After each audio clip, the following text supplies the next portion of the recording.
This question gives us a function. Let me bring it down here.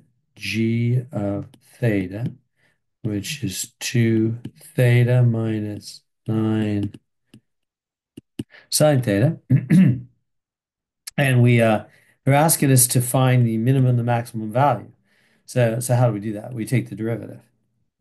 So let's take the derivative. That wasn't so well done. Better, there we go. So just treat this like an x. This is a 1 power, right? Just bring this down. The theta is just a different variable. It's the same as an x. So bring that down. That'll be 2. Subtract 1 from the power. The theta is gone. Minus 9. That 9 is going to sit there because it's multiplying. What's derivative of sine? Cosine.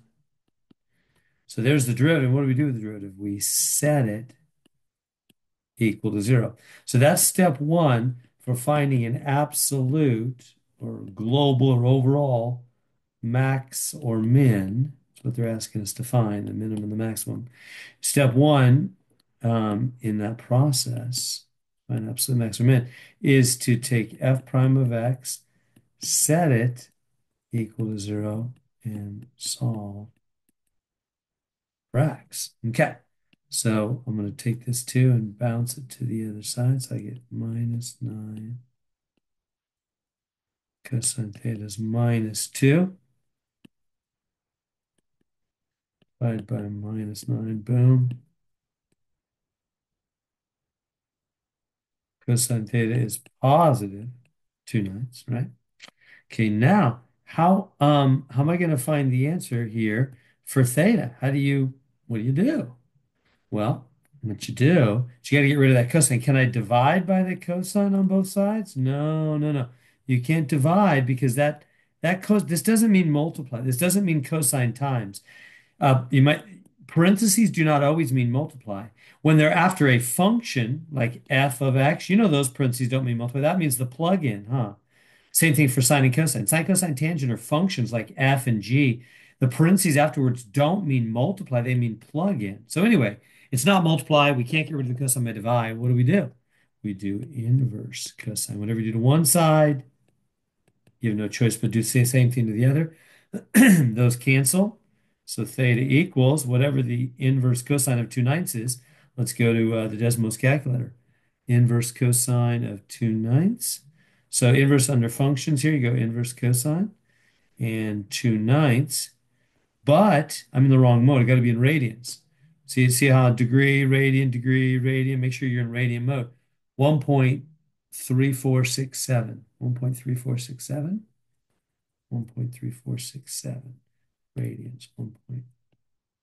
1.3467 radians. There's the theta. Now, so what is that? That is my when you do this, you're finding the critical value. So that is a, a critical value. Okay, so now step 2, make a table. And how's that table what's gonna be in that table? You gotta make an f of x table, and you gotta put the left edge in there, the right edge in there, and then all the critical values. The left edge, right edge, and then the critical values. So let's do it. So I'm going to come over here, table. I'm going to go, okay, here's the x and the f of x. What is the, or is it f or whatever it is? G of it, g of theta. 2 theta minus 9 sine theta. 2 theta minus 9 sine theta. So theta minus 9 sine theta. And this should be theta. Okay. So put in the left, the right. So what is left and right? Right here. This is the left. This is the right. 0 and pi over 2. So we go, okay. So theta equals 0 is the left. Theta pi over 2 is the right. And then the critical values, this one, theta equal 1.3467. Okay. And what do we plug them into? Let's plug them into this function. So I'm going to take that 0. I'm just going to put it in there and put it in there. See what I get. So 2 theta minus 9 sine theta. 2 theta minus 9 sine theta. So 2 theta, so 2, 0 minus 9 sine 0. What do I get? I get 0. So that one's just 0. So this one is a y value or a g value. 0. Next one, I'm going to put in pi over 2. Back to that 0 and make it pi over 2.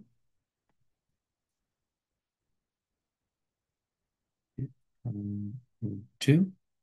What do we get? Negative 5.8584. Negative 5 point, I forgot already. Was it 85 something? Negative 5.8584. Yeah, 8584, 8584. Okay, and then we're going to plug in theta is 1 point, and we'll get a G value, 1.3467. 1.3467. And you know what you could do? You could just use the answer because see it's on the line right before. So look at this, just hit answer. It does it super exact and super quick. Answer. There we go. Negative 6.0815. Negative 6.0815. Negative 6.0815. Okay. So then you just take the lowest and the highest and you're done. What's the lowest? This is the lowest. That's the minimum value, lowest. And this must be the max. This is the highest because 0 is higher than anything negative. So the max is 0. The lowest is minus 6.0815. And there we go. We got it. So that's how you find the overall lowest and highest value of a function on an interval.